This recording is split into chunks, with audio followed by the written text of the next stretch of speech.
Here we go, moment of truth. Oh no. Hey guys, what's up? Two Wheel Turbine.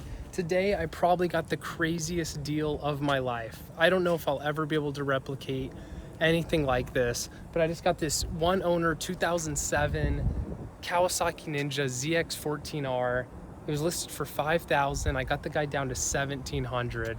The whole way back, I'm literally just thinking to myself, I don't know how I just talked a guy down from 5,000 to 1,700 on a one owner ZX-14R. His wife didn't like him riding. He let it sit for a while. So it needs some, fluids flushed and things like that, new battery, etc. But clean title, one owner, $1,700.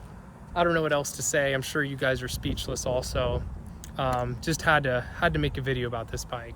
But yeah, guys, I plan to make a kind of like multi-episode series about this bike because it is a bit of a risk. Even though I paid $1,700, there's a chance this motor's blown. Who knows? I didn't get to see it run. He told me it ran when it parked. He could have been maybe not telling the truth.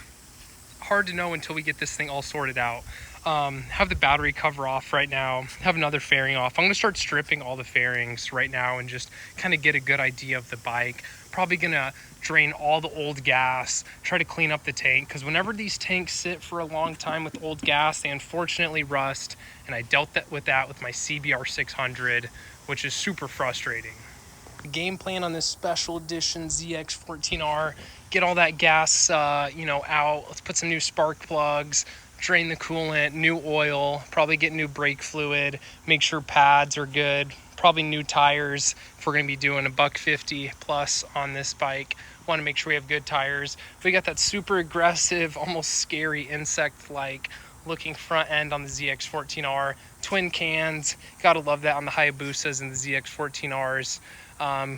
These 1 year plastics with their unique red wheels, white and red for Kawasaki, which is kind of unusual. We got that lower fairing as well, just have that off currently. And then I believe there's a passenger seat as well back here, but I kind of like this look. It looks really good when it's just the main seat, and then you got that cowl back there. But yeah, guys, we're gonna start stripping this thing apart, see what's going on, figure out all the things that are going to need to be replaced, and try to get this bike up and running and see, now that we're in at $1,700, what's going to be the total expenses for trying to get this 2007 ZX-14R. I did get to turn the dash on. I hooked my truck up to these terminals to get some power, and whenever I turned the dash on, it had 9,900 miles. So I was looking at the market for similar year bikes, and they pretty much all have like 30, 40, 50, 60,000 miles. These are truly sport tourers. Even though they're insanely fast, they're really good at touring across the country, putting down some distance. And that's honestly what I want to do on this bike. Okay guys, I found something interesting starting to strip the bike apart, and I noticed on these ZX-14Rs, I thought this was going to be plastic, but it looks like this tank, to keep the center of gravity low, the tank, it appears it goes all the way down to here. Most tanks are pretty much just up here. It looks like they designed it like this. We're going to continue to take it apart and see if that's true, but I thought you guys would find that pretty interesting on these ZX-14Rs. Well, we got most of the plastics off. The bike is looking pretty sketchy. Looks like it just crashed at 120, but we got the tank off, and whenever I took the tank off, I noticed that the gas in it is super old. So we're going to drain that tank and then get back to getting this bike taken apart, maybe get the spark plugs out, some other things, and hopefully get it running sometime soon. All right, guys, it's the next day. Sorry I didn't film the rest of yesterday. Got a little frustrated. Put some new fuel in this tank, put it back on, and the bike would crank, but I could not get it to come on. I didn't take off the fuel pump. I just dumped the old fuel, tried to put in new, and I feel like it's either not getting fuel or spark. So I'm gonna start with fuel, but we got the bike taken apart right here, the ZX-14R. We may look inside here as well, make sure that looks okay. But right now, let's focus on getting this fuel pump out and looking what it's like inside the tank. All right, guys, so when you do this, when you take the tank off, it's super easy on this bike. There's these two little connectors that basically communicate with the fuel pump, and probably also the level of the fuel. This might be a sensor. But you got your fuel pump right here, and you have 5 10mm bolts. So we're gonna loosen those and pull out the fuel pump and see what it looks like.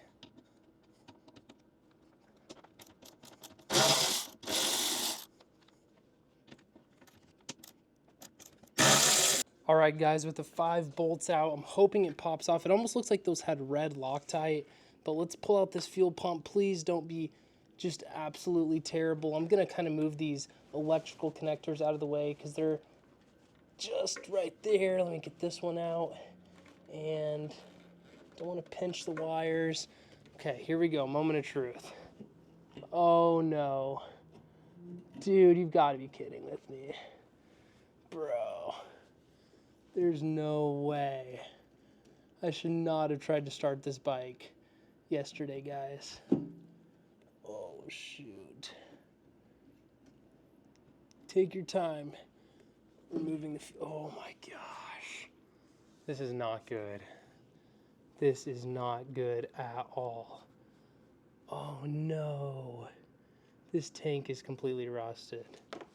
I'll show you guys. Okay, guys, let me show you an up close of this freaking fuel pump. You gotta be freaking kidding with me. Should not look like that, guys.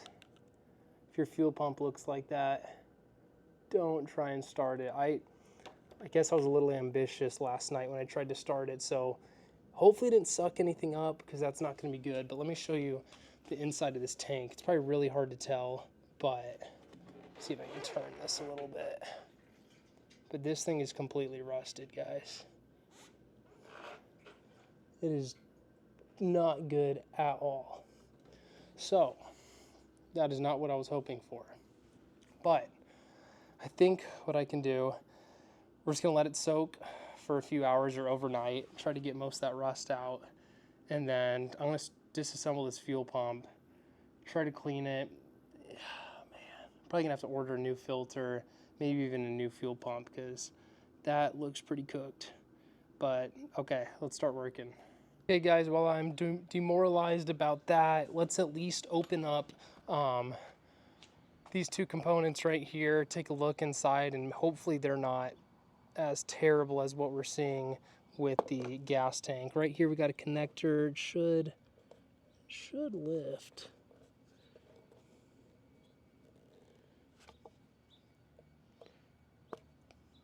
Okay. Got this connector. I'll make sure that stays right there. 10 millimeter as well.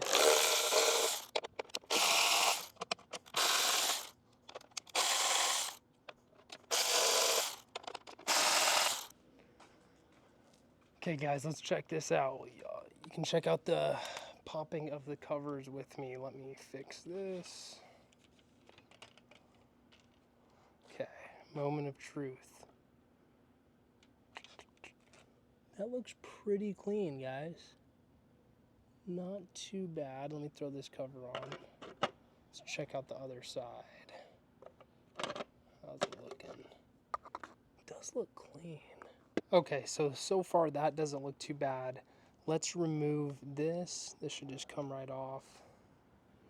Okay. And what's interesting about these bikes is that air intake is right behind this. So we're going to open this up and let's check out the air intake. Okay, we got a couple of Allens here. So we're just going to loosen this.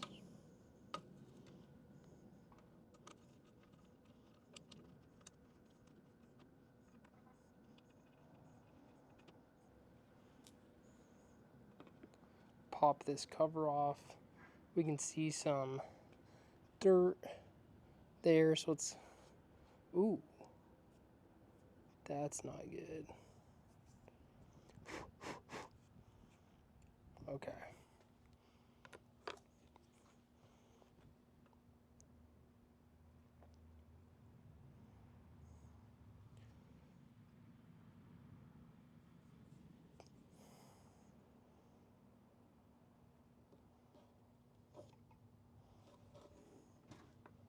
This is why you guys check your air filters. We got a bunch of blockage and just contaminants, so I don't even know if I'm going to try to clean this. I may just try to buy a new air filter. That's definitely not good.